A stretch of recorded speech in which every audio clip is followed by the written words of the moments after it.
Hüququn səsi. Hüquqa fərqli baxış, aydın izah, sağlam dialoq.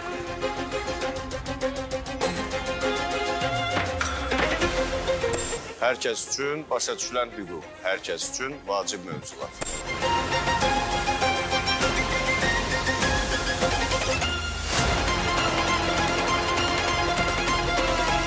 Hüququn səsi, ədalətin danışdığı ünvan.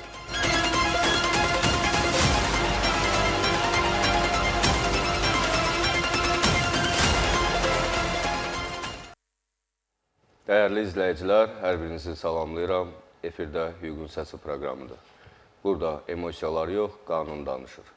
Artıq bu gündən etibarən hər həftənin şənbə günü saat 15:00-da Dünya Televiziyasının canlı efirində bizi izləyə bilərsiniz. Hətta mövzuya uyğun olaraq suallarınızı da ekranda görsənən qaynar xətt telefonu vasitəsilə, eləcə də WhatsApp-a yazaraq bizə və bizim qonaqlarımıza ünvanlaya bilərsiniz. Bugünkü mövzumuz da hər zaman olduğu kimi çox aktual mövzudur. Son zamanlar hüquqşünaslara, vəkillərə, mediatorlara olan müraciətlər çox təəssüf hissi ilə qeyd edirik ki, uşaqdan imtina ilə bağlıdır.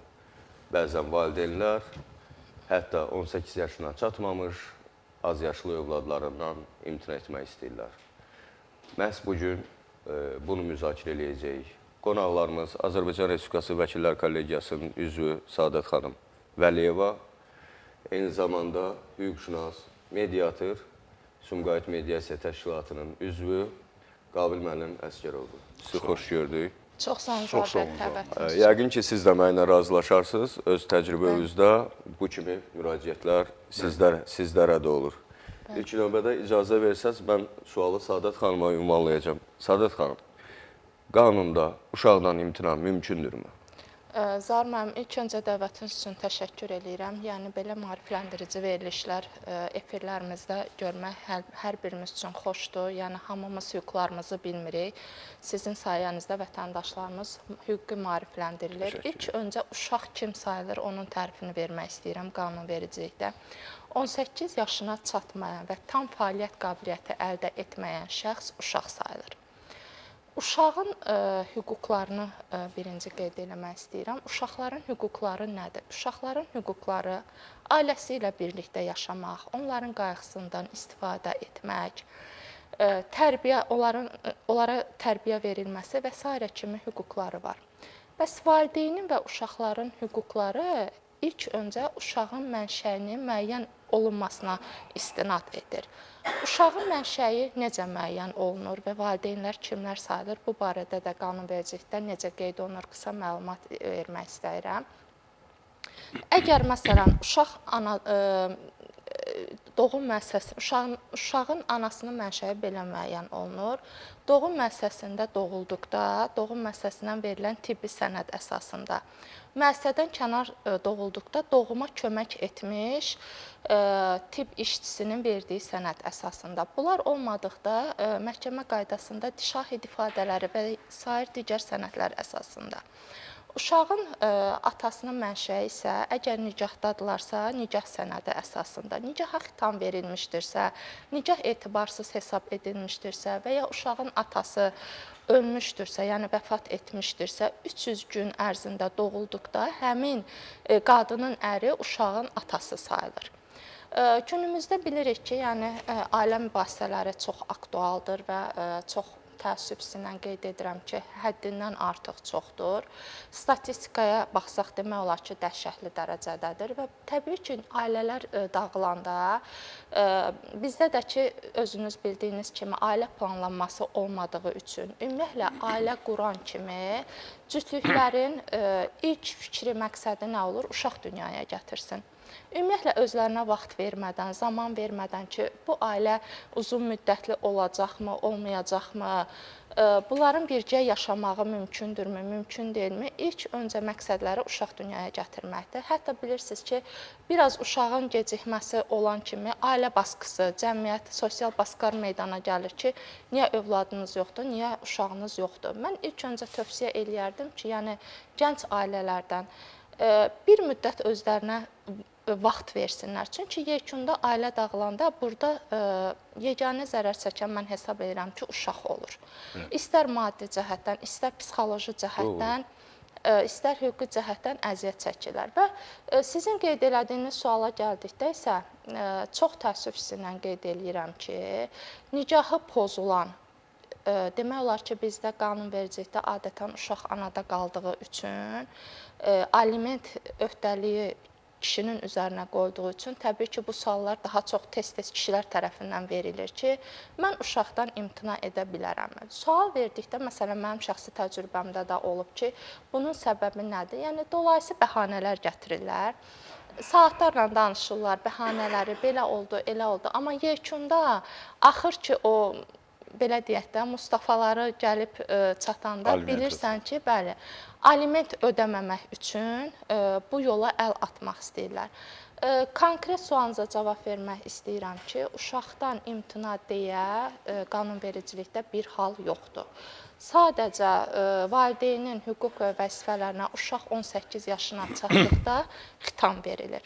Hətta şəxs ola bilir ki, valideyni hüququndan məhrum edilsin məhkəmə qaydasında. Bunun da öz halları var. Bu halda belə valideyn, yəni istər ata, istər ana, valideyndən danışırıq da qanunvericilikdə. Valideynin hüquqları saxlanılır, vəzifələri saxlanılır, onun hüquqlarına xitam verilir. Yəni, uşaq dünyaya gətirmisinizsə, 18 yaşına kimi sizin vəzifənizdir, onu böyüdüb boya başa çatdırmaq, alimentini vermək. Uşaqdan imtina etmək istəyirəm deyə qanunda belə bir hal yoxdur. Saad xanım, geniş izah üçün çox sağ olun. Eyni sualla Qabil müəllimə müraciət edib, sonra sizə məhz alimentlə bağlı sualımı ünvanlayacağım. Çox sağ olun, Zalim. Saadət xanım düzgün vurğuladı. Azərbaycan Respublikası qanununda ümumiyyətlə uşaqdan imtina yoxdur. İnsan vətəndaşlar bəzən belə görürsə, müraciət edirlər ki, alimentdən imtina eləmək üçün, aliment ödəməmək üçün onlar uşaqdan imtina eləmək istəyir. Sadəcə onların başqa bir fikri yoxdur. Yəni, bu fakt ata da bilir, bu uşaq bunun evladıdır. Sadəcə olaraq onlar o boşanma ərəfəsində, nikahın pozulmasında valideynlər öz mübahisələrini uşağın üstündə qururlar. Və bu uşağın üstündə qurulanda burada əsas gəlir maddiyyətə dirənir aliment. O aliment o xanıma verilmir. O aliment uşağa verilən məvacibdir, uşağın saxlanması üçün. Bir də valideynlərin hüququ olur, bir də vəzifəsi olur. Tutaq ki, bu uşağın 18 yaşına qədər, Saadət xanım dediyi kimi, 18 yaşına qədər... Hüquqlara və vəzifələrə misallar çəkə bilərik ki, bizi qeyri-hüquqşünas olan izləyicilərimiz də tam anlasın. Biz hüquq və vəzifə deyəndə hüquq deyəndə, uşağı dünyaya gətirən hər iki valideyn, onu böyütməlidir, qayğısına qalmalıdır. Onun bütün 18 yaşına çatana qədər, onun qayğısına qalmalıdır. Bu hüququ mu oldu, vəzifəsi mi? Bu hüququdur. Amma vəzifəsi odur ki, vəzifə, bu hüququdur bunun. Yəni, baxmalıdır bu uşağa. Amma vəzifə, onu aliment nikah pozulandan sonra vəzifə yaranır. Çünki ailə davam eləyirsə... Nikah pozulmayıbsa, bu uşaq xəstələndi və yaxud da giyimə, qidiyə ehtiyacı var, bununla təmin eləmək, nikah pozulmayıbsa bir vəzifə deyilmi sizcə? Yox, mən başa düşürəm siz dediniz. Mən sadəcə olaraq onu demək istəyirəm ki, vəzifədir o da. Sadəcə olaraq bu vəzifə bilirsiniz, Hasan Hoca tam ortaya çıxır, nikah pozulandan sonra. Çünki zaten ikisi əgər ailədə nikah davam edirsə, ailə bir yerdədirsə, bunlar bu uşağa baxırlar. Bu, bunların həm hüququdur, həm hüquq kimi gedir. Yəni, ortaya bir vəzifə, Zalim müəllim, bunlar vəzifə kimi baxmır ona, hüquq kimi baxır ki, bu bunların hüququdur. Boşanandan sonra burada vəzifələr çıxır qabağa. Nəyə görə? Aliment ödəməyə görə. Aliment ödəmək vəzifəsidir. Yaxşı, atanın vəzifəsi yalnız aliment ödəməklə bitirmi boşanandan sonra? Xeyr, uşağın, atanın aliment ödəməlidir. Atanın vəzifəsi uşağın gələcəkdə də ola bilsin ki, təhsilli, ödənişli təhsillərlə təhsil alırsa, əsaslarla, həmin onda da ata kömək eləməlidir. Ümumiyyətlə, biz Azərbaycanlı olaraq, biz boşananda xanımdan boşanırıq, uşaqdan boşanmırıq. Ona görə biz uşağa hər zaman daim uşağa baxmalıyıq. Biz sadəcə olaraq burada bilirsiniz problemlər nədən yaranır boşanmada. Yəni, Saadət xanım da yəqin ki, bunu təsvir edir. Uşaqla ünsiyyətlə bağlı böyük problemlər yaranır. Bilirsiniz, alimentin ödənilməsi ilə bağlı, ata əgər alimenti ödəmirsə, ana uşaqla ataya şərait yaratmır, icazə vermir. Və ona görə burada problemlər yaranır.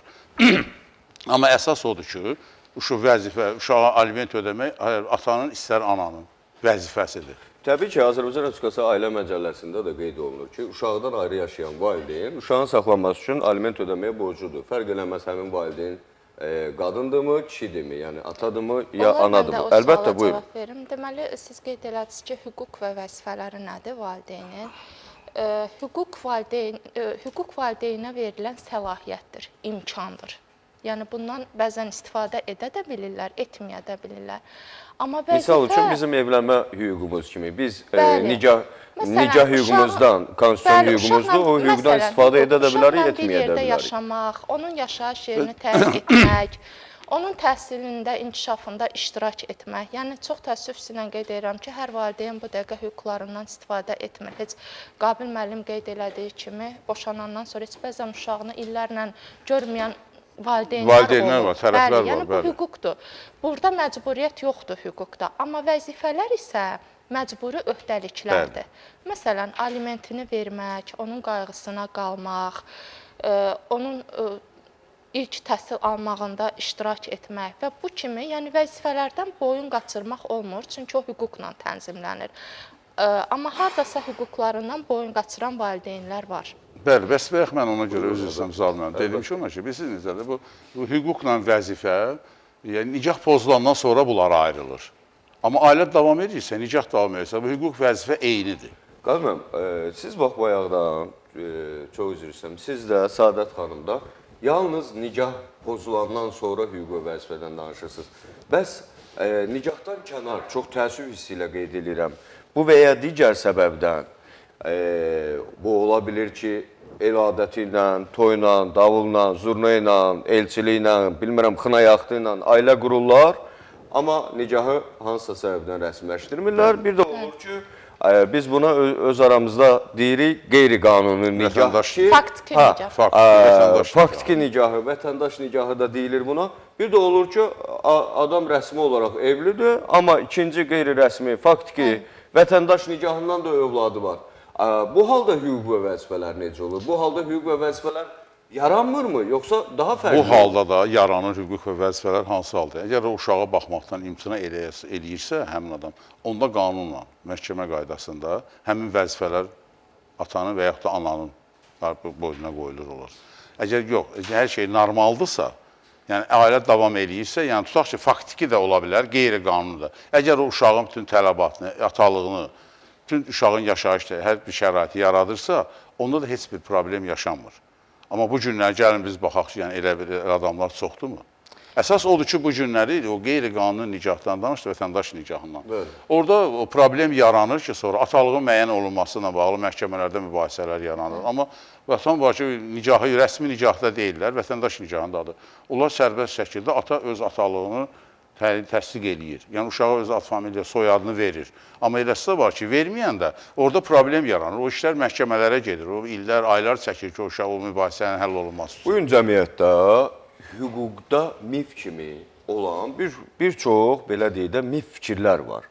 Hansı ki, bu istəyir ailə münasibətlərindən doğan məsələlər, misal üçün, çox vaxt deyirlər ki, qeyri-rəsmi nicahdan doğulmuş uşaqlara uşaqlar üzərində atanın hər hansı bir vəzifəsi, öhdəliyi yoxdur.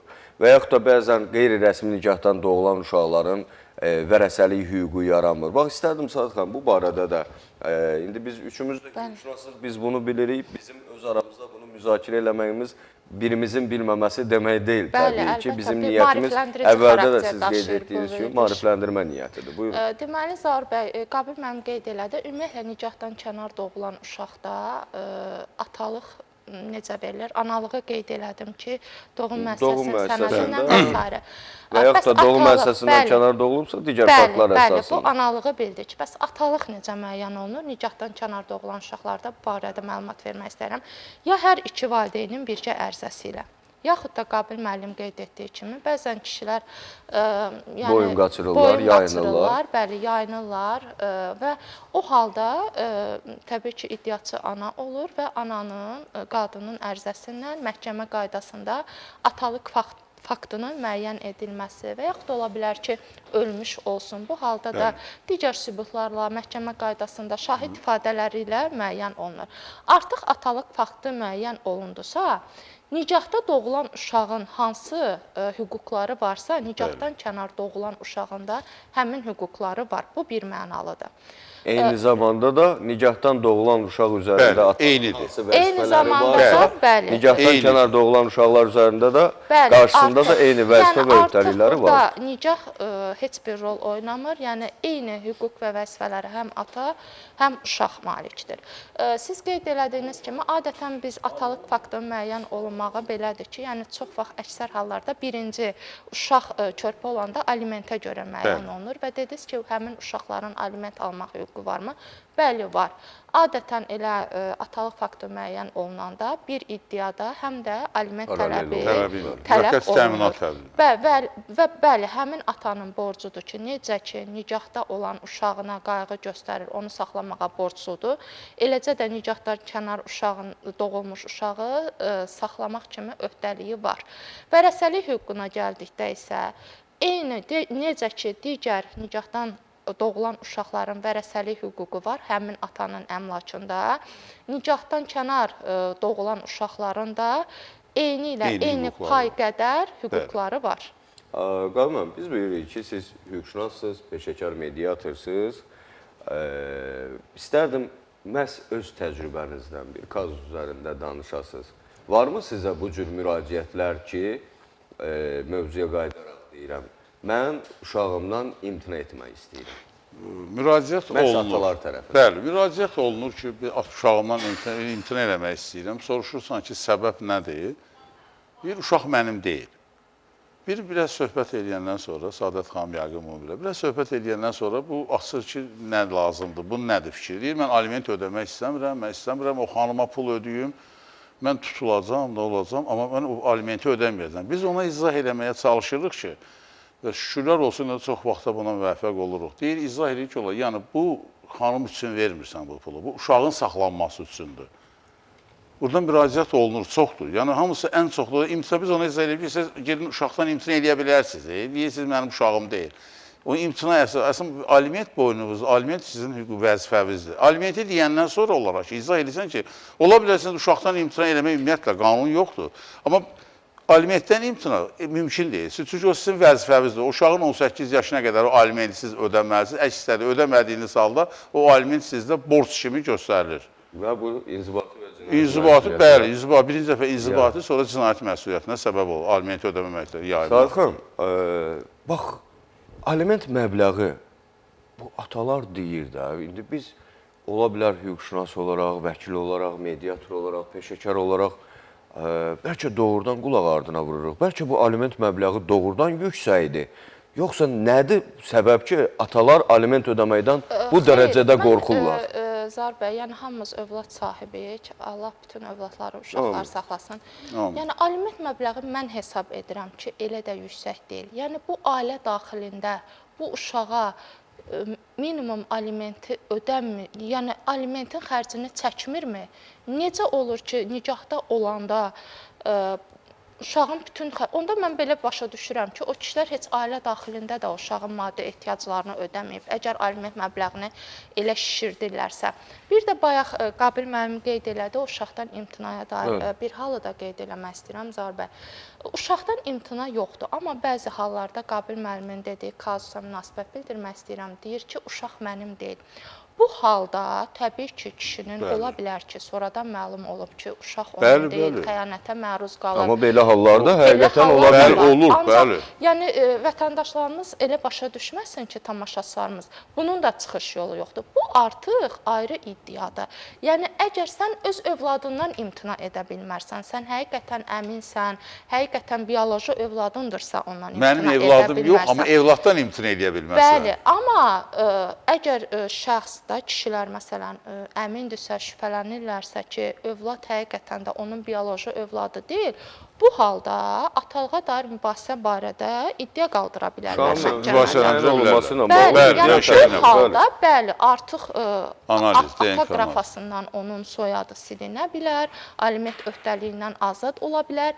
Yəni tamaşaçılarımız elə fikirləşməsin ki, sonradan bu halı müəyyən eləsələr belə, onlar ömür boyu ondan bioloji ata övladı olmayan uşağı saxlamaq məcburiyyətindədirlər. Bəli. Yəni siz o kasu dediniz, mən onu qeyd eləmək istəyirəm. Bir icraatından belə bir iş olmuşdu, atalığı müəyyən olunmasından bağlı. Bunlar xanımla müraciət eləmişdilər. Bunlar 2002-ci ildə, 2012-ci ildə hansısa bir ölkədə olublar. Uşaq 2014-cü ildə olub. Bu uşaq ata deyir ki, mən 2012-də getmişəm, 2014-də bu uşaq olub. Xanım israr edir ki, bu uşaq atası sizsiz. Mediasiya prosesində 9 saatdan artıq çəkən danışıqlardan sonra xanım etiraf elədi ki, bəli, uşağın atası o deyil. Belə hallarda olur. Olur. Həmin o ata o uşağa ayrı-ayrı yüksək məbləğdə aliment ödəyib. O ata bizim orada sadəcə olaraq iştirakımızla orada olmuş ki, yəni bu uşağa ödənilən alimentin heç bir yeri təmənnasını istəmədi. Biz ona zaten izah elədik ki, istəmədi, imzaladı ki, yəni o uşağı mən öz evladım kimi bilmişəm, baxmışam, nə eləmişəm, o uşaq üçün eləmişəm. Yəni sadəcə olaraq ana onu etiraf elədi. Biz tərəflərə izah eləyirsən, bir də görsən deyir ki, mən gedib analiz verdirəcəm və yaxud hansısa bir həkimlə keçməyə. Biz onlara izah eləyəndə həmin o prosesləri ki, yəni burada bir yüksək bu bahalı analizlərdir, bahalı prosedurlardır, bunlar ekspertizanın rüsumu var. Bunları biz ona deyəndən sonra onlar çəkilir və bizdən başlayırlar ki, necə eləyim mən alimentdən imtina edeyim. Bir də deyir ki, imkanım yoxdur da, mən alimenti ödəyə bilmirəm. Biz onda sual veririk ki, həmin vətəndaşa ki, həmin ataya. Burada ən çox atalar olur, Saadət xanım düzdür, belə şey, bu məsələlərlə bağlı müraciət. Biz onda sual veririk ki, onlara ki, yaxşı, bu gün nikah pozulmayıb. Ailə tam olaraq davam edir, nikah davam edir. Siz ailə başçısı kimi bu uşaqları ailəni necə saxlayırdınızsa, həmin o vəziyyətdə və bir günlər siz o alimentin məbləğindən bağlı dediniz.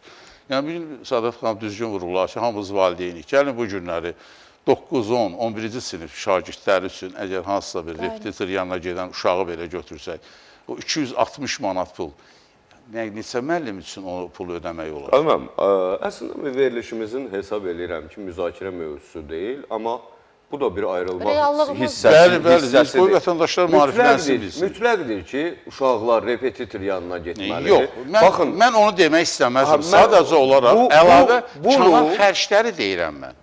Yəni, bu demək, yəni bu günləri bir uşağın, belə deyək ki... Eşidirəm. Mən çox üzr istəyirəm, bu mövzuya qayıdacaq. Məhz repetitor və alimentin repetitora xərcləməsi ilə bağlı hal-hazırda reklamların vaxtıdır. Reklamları bərabər izləyək. Dərhal studiyaya geri qayıdırıq.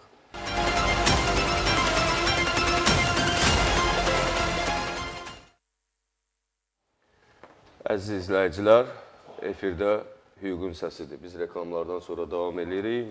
Mövzumuz uşaqdan imtinadır. Ümumiyyətlə, uşaqdan imtina etmək mümkündürmü? Hansı hallarda uşaqdan imtina etmək mümkündür? Qalmam, sizinlə davam elətdirək. Qeyd elədiyim kimi, birbaşa mövzumuz olmasa da hesab edirəm ki, mövzunun bir ayrılmaz hissəsidir. Valideynlər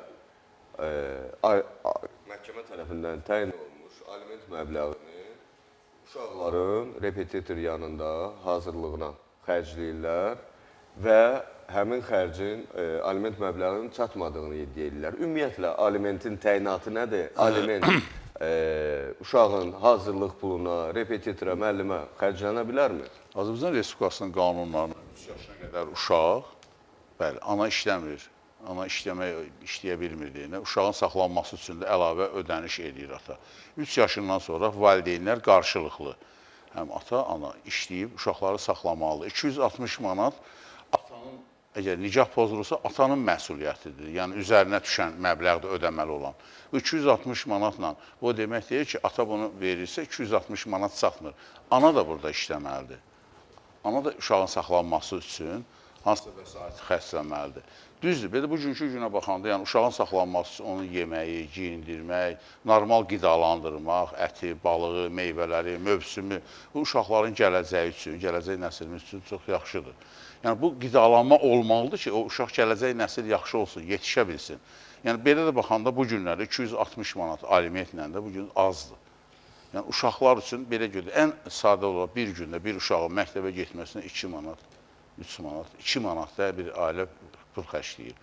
Bu da vuranda bir həftədə, vuranda bu da 20 manat pul eləyir. Bu təkcə uşağın yol xərci məktəbə getməyidir. Bəs bunun digər xərcləri də var. Bunun hansısa məktəbdə başqa vəsaitləri var, ya da məktəb üçün. Bunlar da nəzərə alınmalıdır. Amma bu gün belə baxanda, bu o demək deyil ki, 260 manat alimenti təkcə ata ödəməlidir. Ata və yaxud ana. Nikah pozulursa, uşaqlar kimin himayəsinə qalarsa. Alimentin yarısı ana tərəfindən tutulmalıdır. Yoxsa Xeyr, necə? 260, əgər nikah pozulursa... Çünki bu günləri valideynlər tərəfindən gələn müraciətlərdə də çox var. Aliment 260 manatdırsa, əgər qadın kişi hüquqları bərabərdirsə, qoy yarısı da anadan tutulsun deyə müraciətlər var. Mən dediyim elə olmur. Mən sadəcə olaraq 260 manat əgər atadan tutulursa, atanın dövlət tərəfindən müəyyən olunmuş məbləğdir. Minimumudur o. Məbləğdir. Atan ola bilər yüksək maaş alırsa, o aliment də yüksəlir. Biz bu günlər onu deməksə, yəni 260 manat ata ödəyirsə aliment olaraq minimum. Ata ana deyə bilməz ki, bu uşağa bu çatmır. Çatmırsa ana da işləməlidir. Yəni ana da o uşağı saxlamalıdır. Qabil müəllim, onsuz da ki 260 manat aliment deyirik. Bəli, qanunda nəzərdə tutulub ki, hər iki valideynin borcudur övladını saxlamaq.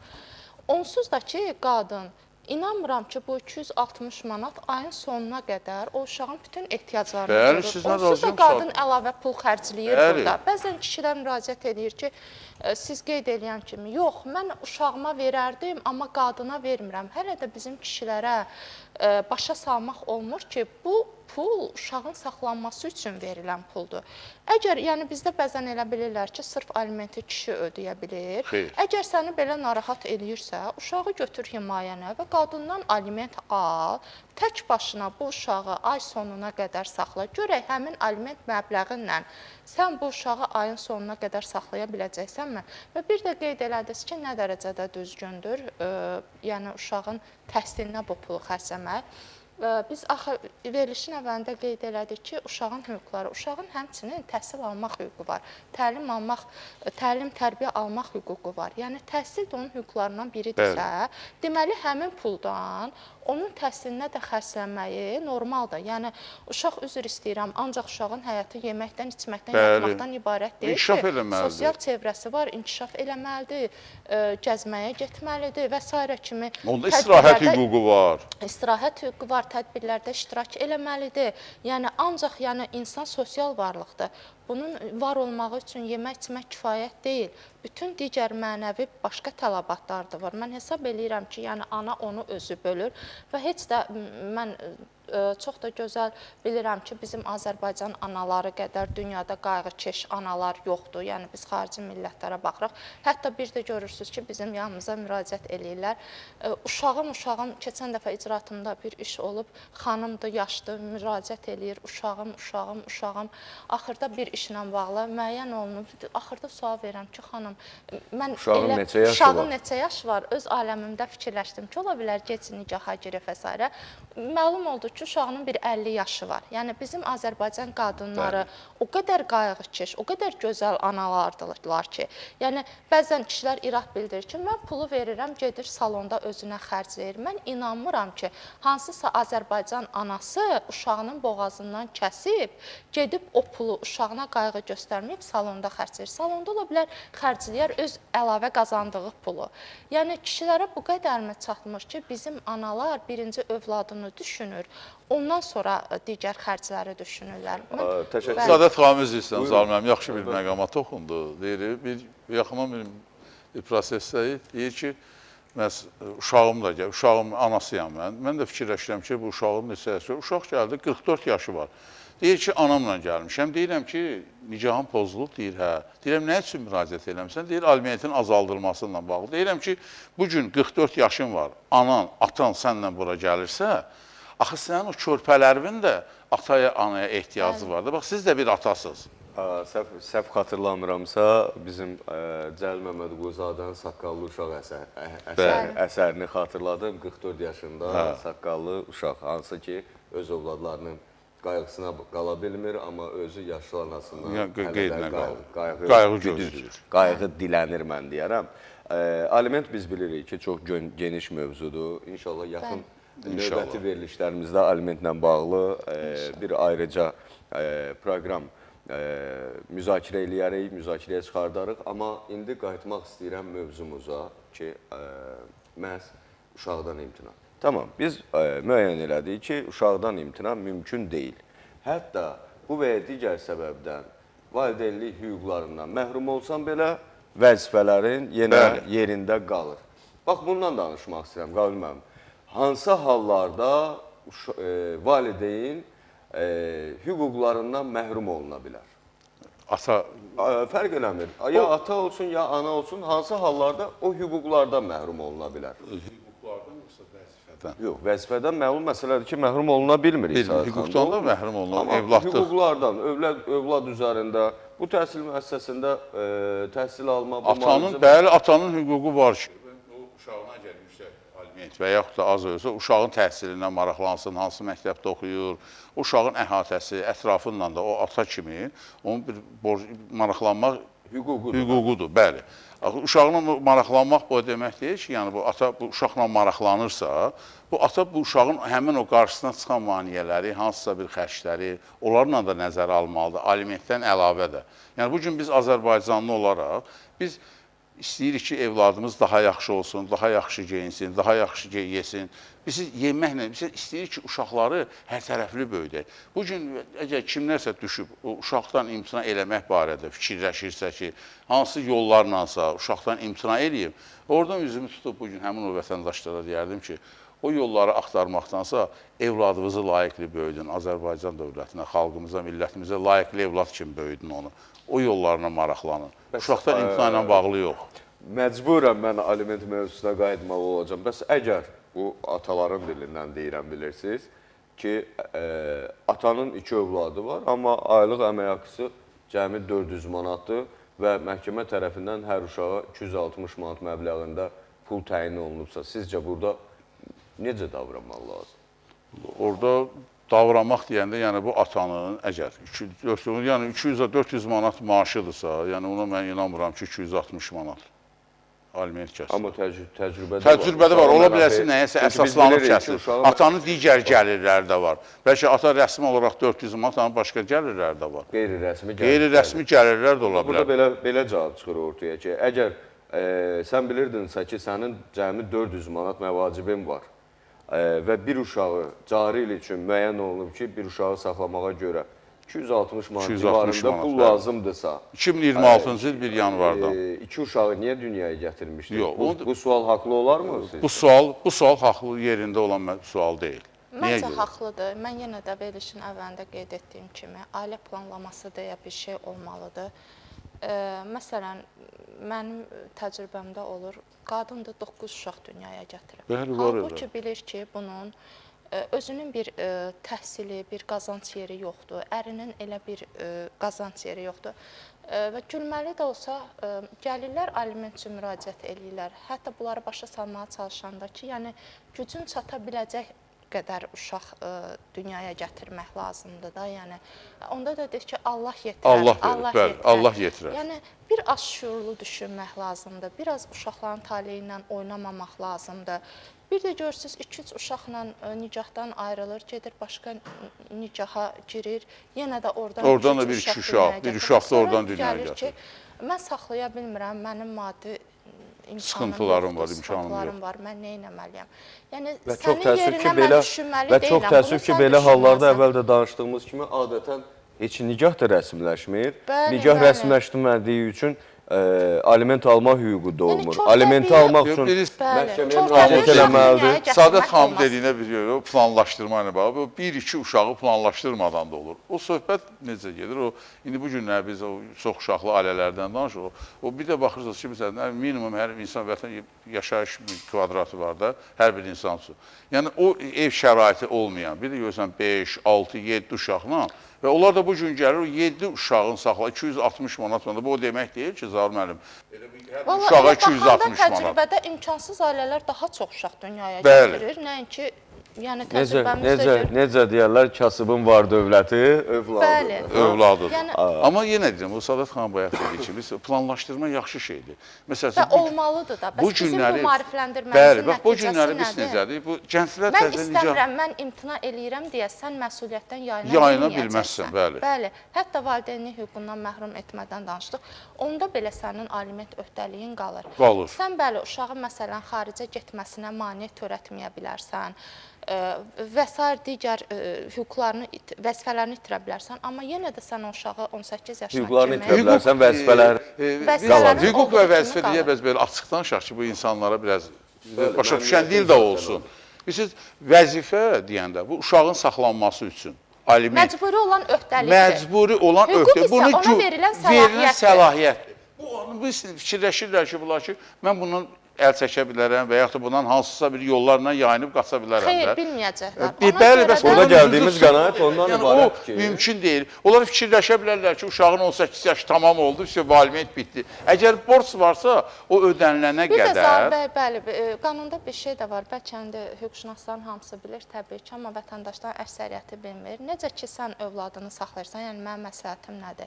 Cavansınız, indidən fikirləşirsiniz ki, mən ümumiyyətlə vəzifələrimdən necəsə yayınım. Amma bilirsiniz də qanunvericiliyimizdə var ki, sən də qocalanda, sən də övladından aliment tələb ala edə bilərsən, bəli. Amma sən valideynlik öhdəliyini, vəzifəni yerinə yetirməmsənsə cavanlıqda, qanun onu istisna edir ki, həmin şəxslər artıq övladından aliment ala bilməyəcək. Bilməz, çünki hüququnu itirib o. Bəli, ona görə indidən övladlarınızı saxlayın ki, siz də yaşdaşanda onlar sizi saxlasınlar, belə deyim.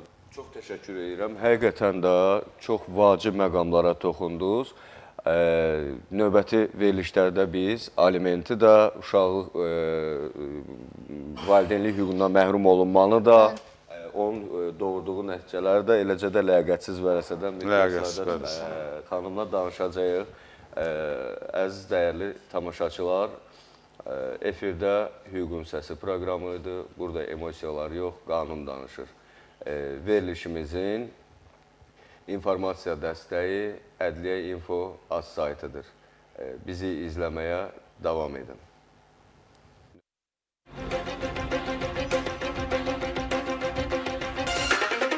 Hüququn Səsi. Hüquqa fərqli baxış, aydın izah, sağlam dialoq.